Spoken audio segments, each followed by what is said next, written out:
is. The issue is. I'm Stephen Dial in Dallas. I'm Greg Krugen in Houston.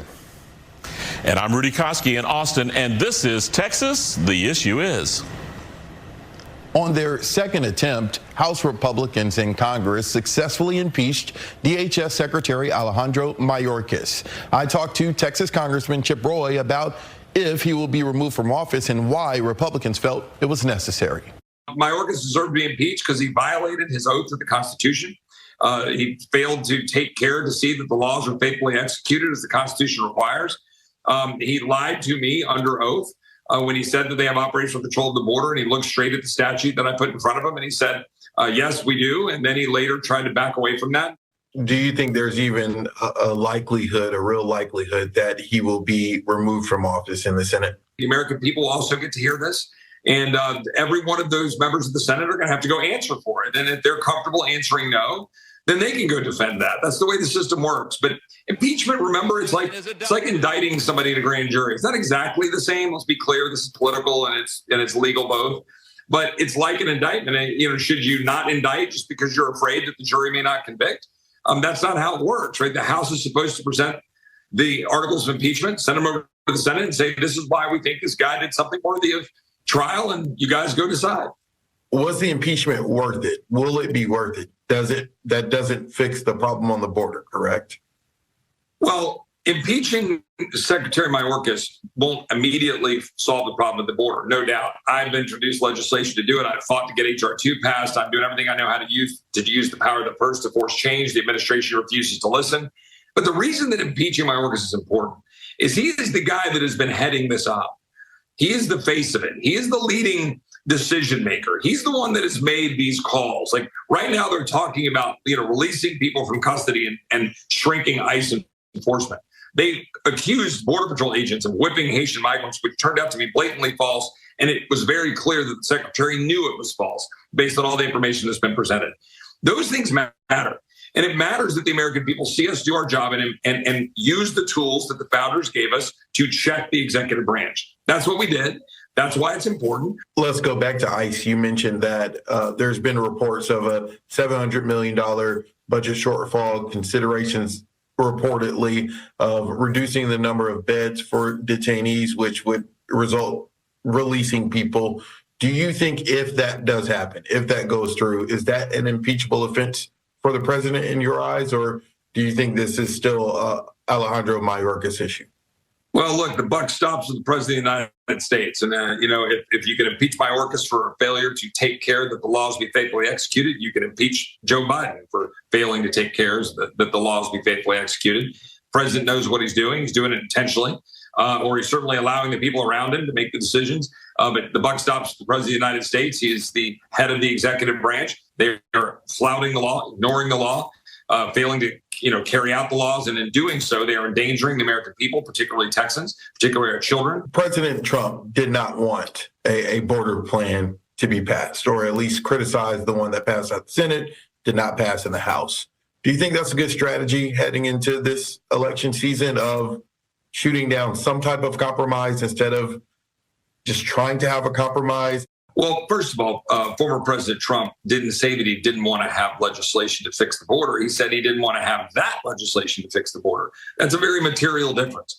The legislation that the Senate was putting forward was flawed. It was going to embrace the mass migration policies of the Biden administration, which was going to cement into policy permanently some of those things, which means you're going to actually weaken a future president from being able to enforce the law. That makes no sense. And it was going to do so to set some sort of cap at around 5,000 a day. So it's kind of like saying, well, we used to try to enforce the law. When President Trump left, we were doing a pretty good job, 30,000 a month. Then we just said, okay, let's just ratchet it up to 300,000 a month. So that's like saying, okay, I'm going to hit you in the head 10 times. And then I tell you what, I'm going to offer you a great deal that says I'll only hit you in the head 5 times. That's ridiculous. We don't want that. We want to make sure we're doing our job to secure the border. It should be 0. That's actually what our law calls for today. If you come here illegally, you're supposed to be detained. You're supposed to be fully detained, adjudicate a claim if you claim some sort of asylum. You have a legitimate fear of persecution for your religious or political beliefs. And then, if not, you're removed. Rudy Koski, what did you think of that interview? What's your one word? Yeah, pretty strong words there from the congressman. This all feels like being trapped in an Alfred Hitchcock movie. So my word, vertigo. All right. Greg Grugan, what about you? I'm just glad Rudy didn't get my word, which is theater, the political kind. All right. Well, we'll have much to discuss on the other end of this break. The Fox Texas trio is back. Rudy Koski, you get the first take at this. Now, Republicans, they wanted impeachment. They got their wish. Will voters care more about the impeachment of the DHS secretary, or will they care about a no deal in Congress?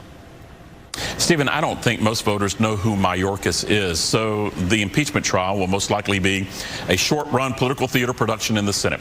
So, borrowing Greg's word there.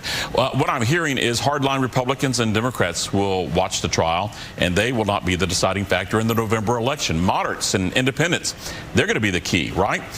That's why we're already seeing the Democrats trying to spin the failed Senate border plan into something that it's not. But Republican strategists seem to be worried about that spin, that it's working. I'm hearing that right now. And that GOP party leaders are too focused on Trump, as well as being obsessed with destroying each other, like right here in Texas, where Congressman Chip Roy has even been called a rhino. So it's makes more than, it's enough to make your head spin with political vertigo. Greg, Republicans called for a border bill. They got one. They didn't like it. Will that hurt them? Look, Stephen, it's become a reality of contemporary American politics that no one gets any points from the radicalized base of either party for crafting or supporting anything that resembles compromise. It's all or nothing. Anything less is labeled a betrayal and a sellout. Now, that said, Congressman Roy has a point, because the proposal which emerged from the Senate made very little, if any, change to current Biden policy. In other words, it increased funding for border security, but didn't shut a door that's been more or less wide open for the past 3 years. Even Republicans who were initially willing to consider interim progress over perfection openly criticized the Senate proposal as just a head fake by the president, who has no intention of stopping illegal immigration. And gentlemen, that just feeds the so-called replacement theory, alleged by many on the hard right, who claim Democrats are importing future support as they lose more and more American blue-collar workers. Rudy, Democrats picked up a congressional seat, it being a special election, albeit, but they picked up a seat in New York, a seat that turned red 2 years ago. And one of the main topics was the border. Should this worry Republicans that a Democrat won a seat? Stephen, a special election is a different kind of animal. There were a lot of factors in that race beyond the typical low voter turnout that happens. First of all, the Democrat who won was a very familiar name to the voters there. And the political stink that Santos left behind was so bad, I don't even think Santa Claus, as a Republican candidate, would have won that race. Here's the red flag, which I touched on a moment ago. The top GOP issues remain crime, education, the border. The Democrats are now trying to flip the border narrative. The New York race looks like a good test run for them, with their candidate saying he most likely will be a border hawk, and the Republican who lost spoke out against that Senate border plan. The Democrats are also still trying to attract moderates. They're doing a good job. Attracting independents, doing a good job. Saying Republicans have gone too far on abortion. So I'm hearing alarm bells going off within the GOP, Stephen. Big alarm bells. Greg, really quick, is New York a predictor of what's to come, or is it unique? Stephen, here's what I'll say. When a Democrat runs away from the Democratic president and wins, that's significant wherever it happens. Now, as for November, the smartest people I know believe the nationwide concern over border security and nonstop illegal immigration will be more than enough juice for Republicans to hold their slim control of the House. As for the Senate, the Democrats have a very tough row to hoe, considering Joe Manchin is retiring, with his West Virginia seat likely to flip Republican. That means to retain Senate control, the party of Joe Biden and his open border policy will have to run the table in nearly every closely contested Senate race. Places like Montana, Ohio, Arizona, Pennsylvania, Michigan, Wisconsin, and Nevada. My guess is the Democrats in those races start with a handicap. All right, that's all the time we have. To see this episode or any of our past ones, go to our station's YouTube channels. And keep that conversation going by hitting us up on social media. And we'll be back next week with another hot topic. In the meantime, let us know what you think the issue is.